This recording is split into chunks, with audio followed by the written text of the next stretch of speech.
ఇప్పుడు నేను మా చదివిన ఆ పేపర్లో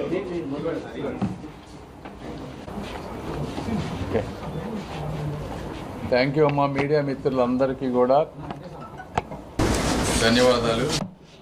ఇవాళ ఏమీ లేదు, జనరల్గా వ్యవసాయం, ఎందుకంటే 65 to 70% ఆఫ్ ఆంధ్ర అంతా కూడా వ్యవసాయం మీద ఆధారపడినటువంటి కుటుంబాలు.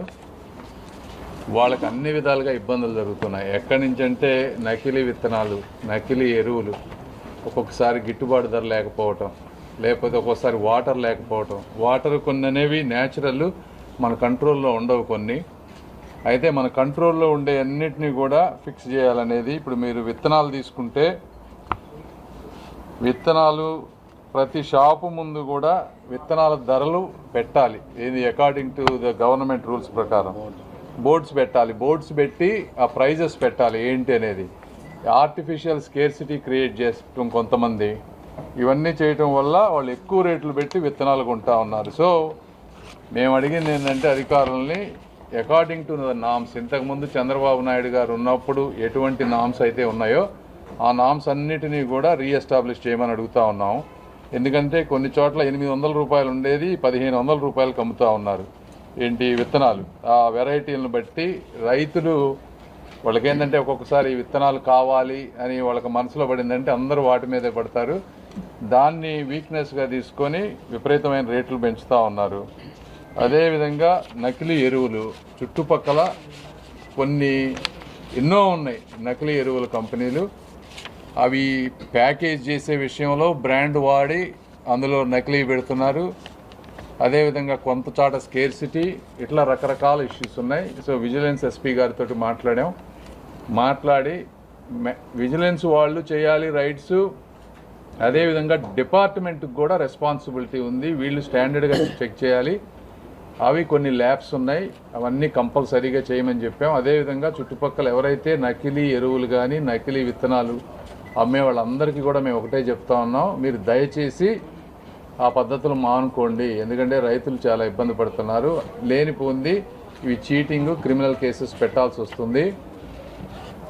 ఆ స్థితి మీరు తెచ్చుకోవద్దు. ఎంత పొలిటికల్ ప్రెషర్ వచ్చినా కూడా ఇవి వినేటువంటి పరిస్థితి ఉండదు, ఏ పార్టీకి సంబంధించిన వాళ్ళైనా. కాబట్టి అవి ఎట్టి పరిస్థితుల్లో ఆపేయాలి నకిలీ విత్తనాలు. అది అదేవిధంగా డిపార్ట్మెంటు సీడ్స్, వచ్చే సీడ్స్ని ప్రాపర్గా టెస్ట్ చేసి ఆ శాంపుల్స్ని పంపించి వెరిఫై చేయాలి ఎక్కడెక్కడ ప్రొడ్యూస్ అవుతున్నాయో. ఆ శాంప్లింగ్ మెకానిజము స్టాండర్డైజ్డ్గా ఉండాలి. ఎన్ని శాంపుల్స్ తీయాలి, ఆ శాంపుల్స్ రిపోర్ట్స్ వచ్చినాయా లేదా, అవన్నీ డాష్ బోర్డ్స్ కూడా క్రియేట్ చేయాలి అధికారులు అని చెప్పాం.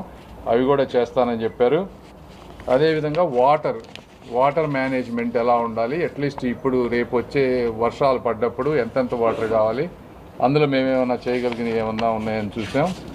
ఇవి కాకుండా ఇన్నోవేటివ్ క్రాప్స్, పామ్ ఆయిల్, అవి కొన్ని సెంట్రల్ గవర్నమెంట్ స్కీమ్స్ రిలీజ్ అయినాయి. అవి వాళ్ళు సెంట్రల్ గవర్నమెంట్ వాళ్ళు డిఫరెంట్ మండలాల్లో రిలీజ్ చేశారు.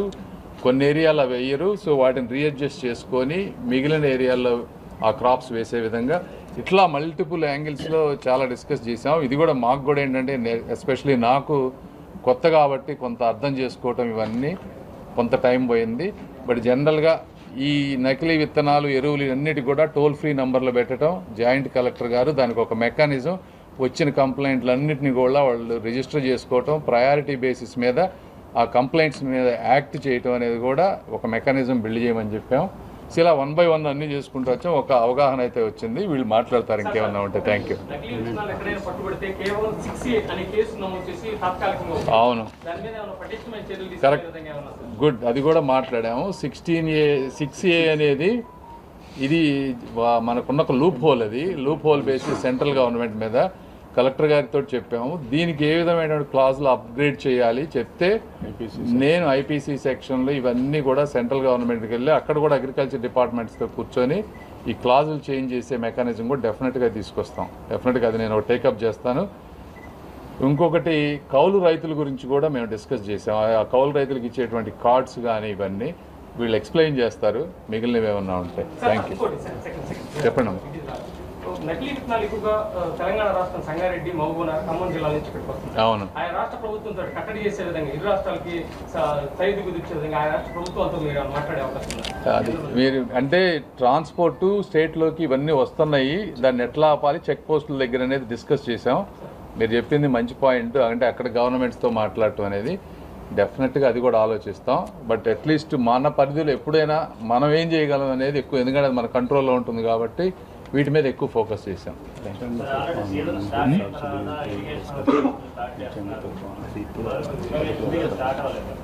మాట్లాడండి, చెప్పండి.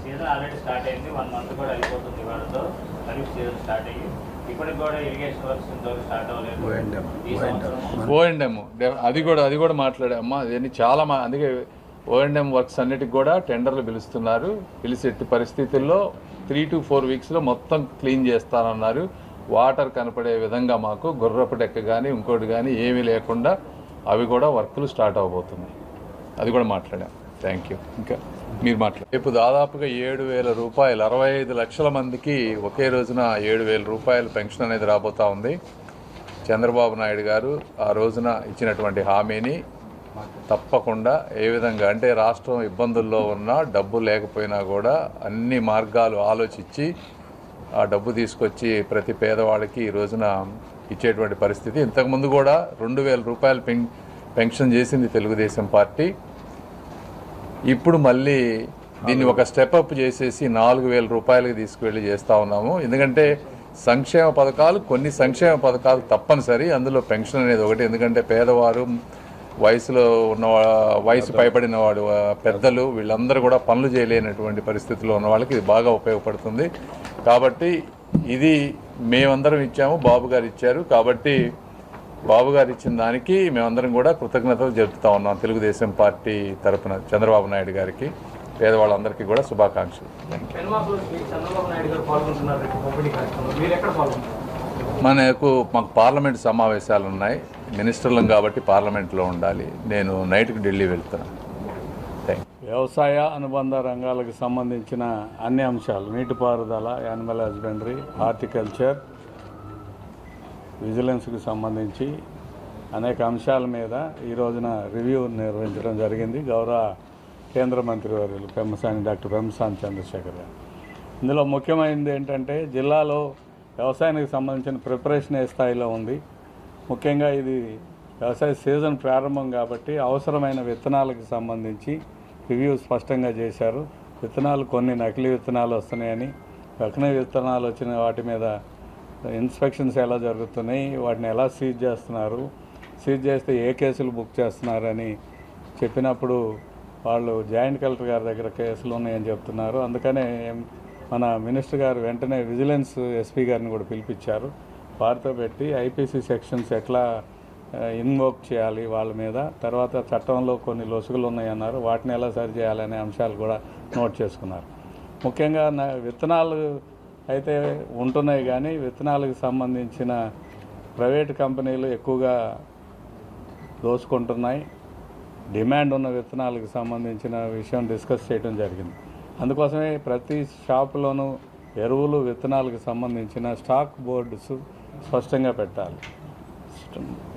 టాప్ 20 సీడ్స్ ఏదైతే వాడుతున్నారో వాటికి సంబంధించిన స్టాక్ రిజిస్టర్ మెయింటైన్తో పాటు బోర్డు కూడా పెట్టాలి, రేటు పెట్టాలి, స్టాక్ ఎంత ఉందనేది చెప్పాలి, ఈరోజు సేల్స్ ఏంటని ఎవ్రీడే కూడా అది పెట్టాలన్నారు. నెక్స్ట్ టైము మినిస్టర్ గారు వచ్చే సమయానికల్లా స్పష్టంగా ఎనీ షాప్కైనా వెళ్ళి వెరిఫై చేస్తానని స్పష్టంగా చెప్పారు. కాబట్టి వాళ్ళు స్టాక్ మెయింటైన్ చేయాలి అనేది క్లియర్ కట్ ఇన్స్ట్రక్షన్స్ ఇవ్వడం జరిగింది. తర్వాత కేసులు బుక్ చేసిన తర్వాత జాయింట్ కలెక్టర్ గారి దగ్గర కూడా త్వరగా కేసులు డిస్పోజ్ చేయడంతో పాటు వెంటనే సీజ్ చేసిన స్టాక్ని వెంటనే ఆక్షన్ పెట్టేసేసి రైతులు నష్టపోకుండా చూడాలనేది ఒక అంశం కూడా డిస్కస్ చేయడం జరిగింది. వ్యవసాయానికి సంబంధించిన ఇంప్లిమెంట్స్ ఏదైతే ఉందో అగ్రికల్చర్ ఇంప్లిమెంట్స్ గత చంద్రబాబు నాయుడు గారి గవర్నమెంట్లో ఇండివిజువలైజ్ చేసి అందరికీ కూడా రైతు రథాలు కానీ, గొర్రెలు కానీ, నాగళ్ళు కానీ, లేకపోతే పవర్ స్పేర్స్ కానీ, తైవాన్ స్పేర్స్ కానీ, ఇతర ఆయిల్ ఇంజిన్లు కానీ అన్నీ స్పష్టంగా ఇచ్చారు. అవన్నీ కూడా గ్రూప్ చేశారు.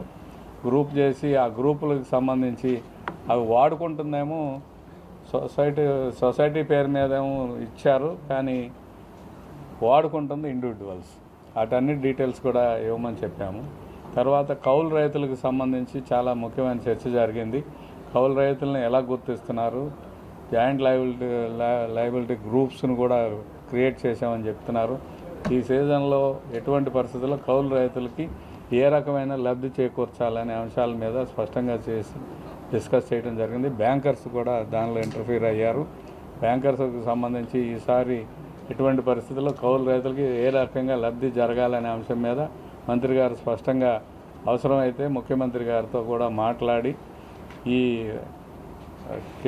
రాష్ట్ర ప్రభుత్వం ఇచ్చే 20,000 డబ్బులు ఏదైతే ఉందో రైతు కోసం ఇచ్చే రైతుకి సంబంధించిన అన్నదాత పథకం కింద ఏ రకంగా వారిని కవర్ చేయాలి అనే అంశాన్ని కూడా స్పష్టంగా చర్చించడం జరిగింది. దాని మీద కూడా ఒక క్లారిటీ త్వరలో రాబోతుందని చెప్పి మీకు తెలియజేస్తా ఉన్నాం. తర్వాత ఇరిగేషన్కి సంబంధించి వాటర్ లెవెల్స్ అన్నీ కూడా స్టడీ చేస్తే ఇంకా క్యాచ్మెంట్ ఏరియాలో వర్షాలు పడకపోవటం, తర్వాత గోదావరిలో కూడా నీళ్లు లేనందువల్ల పట్టిసీమ నీళ్లు కూడా రాకపోవటం వల్ల వర్షాధారానికి సంబంధించిన అంశాలు ముఖ్యంగా పత్తి మా ప్రాంతానికి సంబంధించి పత్తి మిరప సంబంధించిన పంటల్ని ఏ రకంగా సిద్ధపడుతున్నారనే అంశాలు కూడా చర్చించడం జరిగింది. ఇటువంటి అంశాలన్నిటి మీద చాలా విపులంగా చర్చ జరిగింది. చర్చతో పాటు కొన్ని సూచనలు కూడా చేశారు.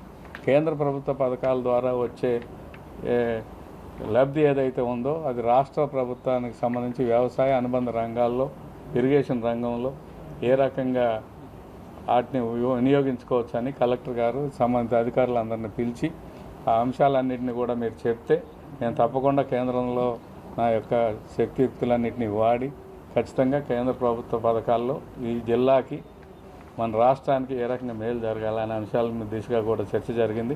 అందువలన ఎటువంటి పరిస్థితుల్లో రాబోయే నెల రోజుల లోపుగా అన్ని అంశాల మీద కేంద్ర ప్రభుత్వ పథకాల ద్వారా వచ్చే అంశాలను కూడా చర్చించడం జరిగింది. కాబట్టి ఒక డీటెయిల్డ్ ప్రాజెక్ట్ రిపోర్ట్స్ ప్రతి అంశానికి సంబంధించి తయారు చేయమన్నారు. ఖచ్చితంగా తయారు చేస్తారు. అధికార యంత్రాంగంలో కూడా ఎవరైతే తప్పు చేస్తున్నారో ఆ తప్పు చేసే వాళ్ళ మీద సీరియస్ యాక్షన్స్ తీసుకోవాలి. అవసరమైతే విజిలెన్స్, అవసరమైతే ఏసీబీని కూడా వాడాల్సిన సందర్భం వస్తే తప్పకుండా వాడతాం. ప్రజలకు మేలైన సౌకర్యాలతో పాటు వ్యవసాయదారులకి రైతులకి మేలైన సౌకర్యాలతో పాటు మరి నీతివంతమైన పరిపాలన అందించాలనేది మంత్రి గారి ధ్యేయం. ఆ దిశగా చర్చలు సాగినాయి. ఆ దిశగా అధికారులు కోఆపరేట్ చేశారు. కాబట్టి ఖచ్చితంగా రాబోయే 1 మంత్లో ఈ తేడాలను మనం గమనించవచ్చు. ప్రజలకు మేలైన పరిపాలన అందుతుంది. చేయడానికి చర్యలు తీసుకోవడానికి చెప్పండి సార్. డిస్ట్రిక్ట్ కోఆపరేటివ్ సెంట్రల్ బ్యాంక్లో జరిగిన అవినీతి మీద కూడా డిస్కషన్ జరిగింది. జాయింట్ కలెక్టర్ గారు నిన్ననే ఛార్జ్ తీసుకున్నాను అని చెప్పారు. దానిలో జరిగిన అవకతవకలన్నిటి మీద స్పష్టంగా విజిలెన్స్ వాళ్ళు కూడా కొంత రిపోర్ట్ తయారు చేశారు. దాన్ని కూడా చూసి చర్యలు తీసుకోవాల్సిన వాళ్ళ మీద ఒకవేళ ఇంకా ఏదైనా డీటెయిల్గా ఎంక్వైరీ జరగాలంటే దాని మీద కూడా దృష్టి సారించాలని చెప్పడం జరిగింది. త్వరలోనే ఎవరైతే తప్పు చేశారో తప్పు చేసిన వాళ్ళందరికీ శిక్ష పడటానికి అవకాశాలు. ఒకటి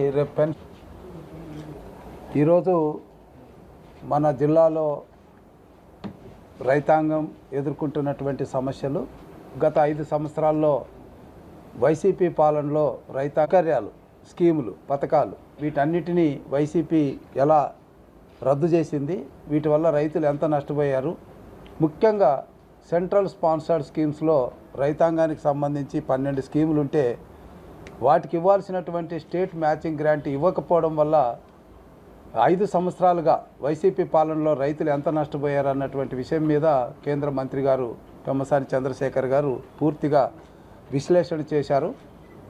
మరి మన అదృష్టం ఏంటంటే ఆయనకు గ్రామీణాభివృద్ధి శాఖ ఇవ్వడం అనేటువంటిది మన అదృష్టం.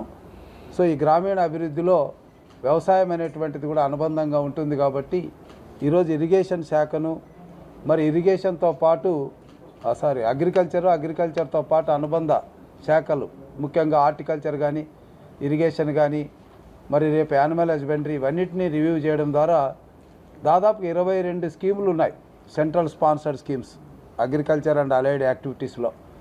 వాటన్నిటికి సంబంధించి ప్రతి డిపార్ట్మెంటు స్కీముని ఏ రకంగా అనుసంధానం చేయాలో పూర్తి వివరాలతో మనకు ప్రాజెక్ట్ రిపోర్ట్ ఇచ్చినట్లయితే కేంద్రంతో తన పలుకుబడిని ఉపయోగించి నిధులు తెప్పించే విషయంలో గతంలో మనము 2014-18 ఎలాగైతే చేశామో అలాగా ఆ స్కీముల ద్వారా డబ్బులు తీసుకొని వచ్చి రైతాంగాన్ని కాపాడాలనేటువంటి విషయంలో కేంద్ర మంత్రి గారు స్పష్టమైనటువంటి ఆదేశాలు ఇవ్వడం అనేటువంటి జరిగింది.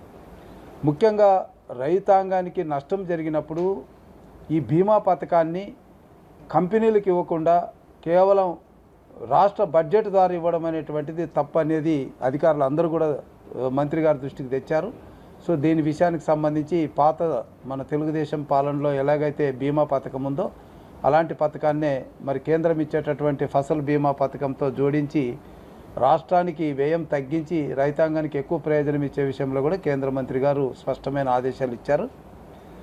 ముఖ్యంగా ఎరువులకు సంబంధించి కల్తీ విత్తనాలకు సంబంధించి చట్టాలు ఏవైతే ఉన్నాయో కేంద్రం చేయాల్సినటువంటి, ఎందుకంటే అగ్రికల్చర్ కంబైన్డ్ సబ్జెక్ట్ కాబట్టి కంబైన్డ్ లిస్ట్లో ఉంది కాబట్టి ఈ అగ్రికల్చర్ మీద కేంద్రం యొక్క యాక్ట్ అమెండ్మెంట్ కూడా అవసరం ఉంటుంది కాబట్టి దానికి సంబంధించి కలెక్టర్ గారి యొక్క వినతులు తీసుకొని ఆమె యొక్క రిపోర్ట్ను అనుసరించి అక్కడ కూడా చట్టంలో మార్పులు చేసే విధంగా కూడా చర్యలు తీసుకుంటామని కేంద్ర మంత్రి గారు మన అధికారులకు హామీ ఇవ్వడం అనేటువంటిది చాలా అదృష్టంగా నేను భావిస్తున్నాను. ఎందుకంటే నేను కూడా కలెక్టర్గా పనిచేశాను. 6A కేసు పెడుతున్నాం ఇప్పుడు మీరు అడిగినట్టుగానే. 6A కేసులో మ్యాక్సిమం ఏమవుతుంది, సరుకును సీజ్ చేస్తారు లేదా పెనాల్టీ వేస్తారు. అలా కాకుండా కల్తీ చేసినటువంటి వాళ్ళకి క్రిమినల్ చర్యలు ఉండాలనేది మంత్రి గారి యొక్క ఆలోచన. తర్వాత తప్పకుండా స్పష్టంగా మరి కఠినంగా వ్యవహరించాల్సిన చోట ఎలాంటి ఉదాసీనత ఉండకూడదు అన్నది మంత్రి గారి యొక్క ఆదేశం. వీటన్నిటినీ దృష్టిలో పెట్టుకుంటే మన గుంటూరు జిల్లాకే కాదు ఆంధ్రప్రదేశ్ రైతాంగానికి మంచి జరుగుతుందన్నది మన గుంటూరుతోనే ప్రారంభం అవుతుంది అన్నది ఈరోజు సమావేశంలో స్పష్టమైంది.